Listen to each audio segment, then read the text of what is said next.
दुनिया का सबसे टफेस्ट एग्जाम यूपीएससी और अब इसमें भी स्कैम। अभी नीट के स्कैम से तो शायद कोई बाहर ही नहीं आया था कि एक और सच्चाई सामने आ गई जो मजबूर करता है हमें ये क्वेश्चन करने के लिए कि भाई चल क्या रहा है।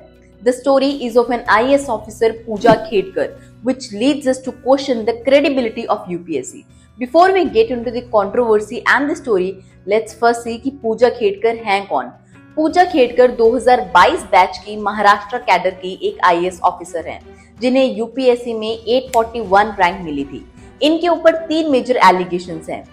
पहला फेक सर्टिफिकेट्स का, दूसरा पावर मिसयूज का और तीसरा अननेसेसरी डिमांड्स करने का। पहला एलिगेशन फेक सर्टिफिकेट्स का। पूजा खेडकर ने यूपीएससी में 2 लेवल पर रिजर्वेशन के लिए अप्लाई किया। पहला ओबीसी सर्टिफिकेट एंड दूसरा पीडब्ल्यूडी यानी पर्सन विद डिसेबिलिटी लेवल 5 का सर्टिफिकेट। नाउ ओबीसी कम्युनिटी में सारे लोगों को रिजर्वेशन नहीं मिलती है, सिर्फ उन्हीं लोगों को रिजर्वेशन मिलती है जो नॉन क्रीमी लेयर से हैं। नॉन क्रीमी लेयर का मतलब है कि आपकी एनुअल इनकम 8 लाख से कम है और आपके पेरेंट्स किसी भी गवर्नमेंट सर्विस में ग्रुप ए या ग्रुप बी सर्विस में अपॉइंटेड नहीं थे। पूजा खेडकर के केस की बात करें तो इनके फादर एक एक्स आईएएस ऑफिसर थे और अब एक पॉलिटिशियन भी हैं। इनकी मदर महाराष्ट्र के ही एक डिस्ट्रिक्ट की सरपंच हैं। इवन इनके फादर ने 2024 की लोकसभा इलेक्शंस में इलेक्शन कमीशन को फाइल किए गए एफिडेविट में खुद ये डिक्लेयर किया है कि इनके फादर के पास में 40 करोड़ की प्रॉपर्टी है। इवन डीओपीटी यानी department of personal and training, एक गवर्नमेंट एजेंसी जो आईएएस ऑफिसर्स को रिक्रूट करती है, उसकी खुद की वेबसाइट पर यह मेंशन है कि पूजा खेडकर के पास में 7 प्रॉपर्टीज हैं जिससे उसे एनुअली लगभग 48 लाख की इनकम होती है।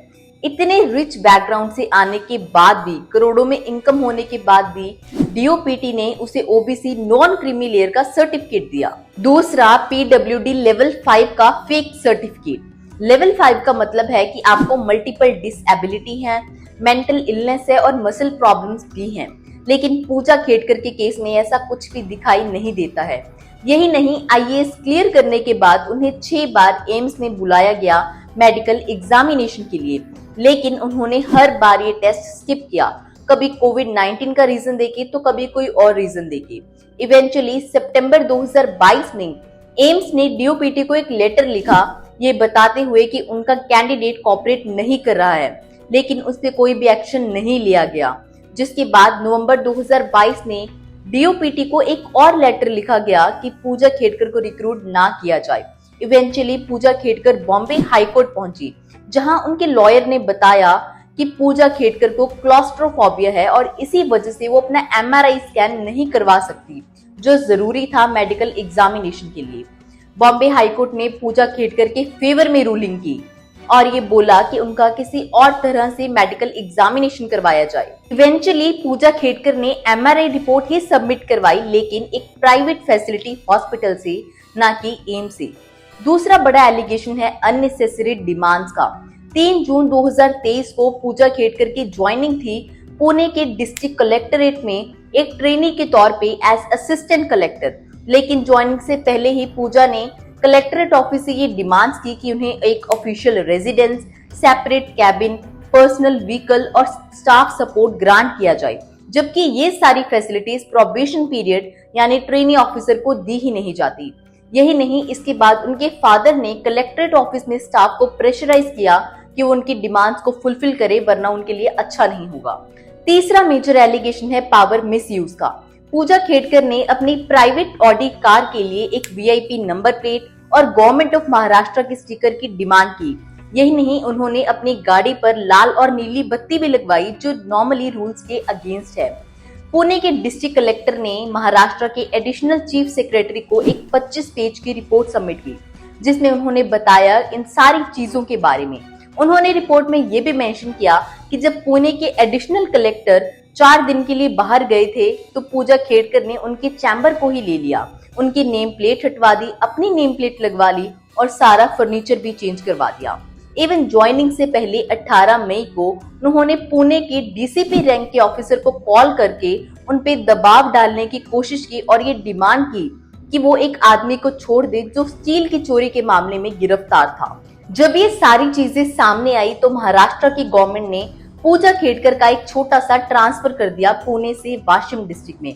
ट्रांसफर होने के बाद जब मीडिया ने उनसे इन सारी चीजों के बारे में क्वेश्चन किया तो उन्होंने बताया कि वो ऑथराइज नहीं है कुछ भी बोलने के लिए, लेकिन वो बहुत एक्साइटेड हैं वाशिम के लोगों को सर्व करने के लिए।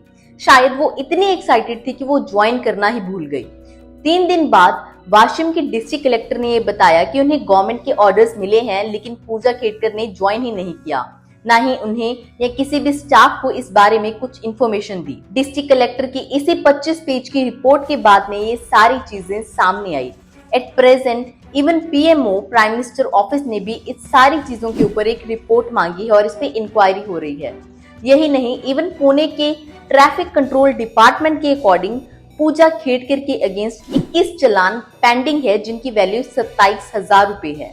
इन सारी चीजों के बाद ये सवाल उठता है कि क्या अब यूपीएससी में भी चीजें फिक्स होने लगी हैं?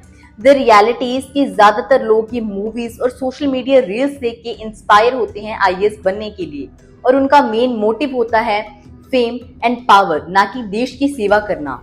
इसी वजह से जब वो आईएएस बन जाते हैं तो वो सबसे पहले इस पावर का ही मिसयूज करते हैं। और ये सिर्फ एक केस नहीं है, पिछले कुछ सालों में ऐसे मल्टीपल केसेस सामने आए हैं जहां आईएएस ऑफिसर्स ने या तो फेक सर्टिफिकेट्स जमा करवाए हैं या कोई करप्शन की है। पूजा सिंगला का केस, द यंगेस्ट आईएएस ऑफिसर, जिन पे 2022 में ईडी की रेड पड़ी तो पता चला कि उन्होंने ओपनली 19 करोड़ की करप्शन की है। इसके अलावा वो बहुत सारे स्कैम्स में भी इन्वॉल्व थी। इवन गवर्नमेंट के खुद के ऑफिशियल डाटा के अकॉर्डिंग 2016 से 2019 के बीच 2,500 आईएएस ऑफिसर्स पर करप्शन के चार्जेस लगे, लेकिन इनमें से सिर्फ 2 को कन्विक्ट किया गया। शायद यूपीएससी का खुद का सिस्टम हैंग हो चुका है। सिर्फ एथिक्स इंक्लूड कर देने से ऑफिसर्स में एथिक्स नहीं आएंगे। इट्स हाई टाइम कि यूपीएससी में और आईएएस ऑफिसर्स की रिक्रूटमेंट में कुछ ट्रांसफॉर्मेशन की जाए और इनके ऊपर स्ट्रिक्ट एक्शन लिया जाए। What do you think about all of this? And do you think कि पूजा खेड़कर को आईएएस ऑफिसर से डिसमिस करने के साथ साथ उन पर क्रिमिनल चार्जेस भी लगाए जाने चाहिए? Do let me know in the comment section, and for more such informative videos keep following.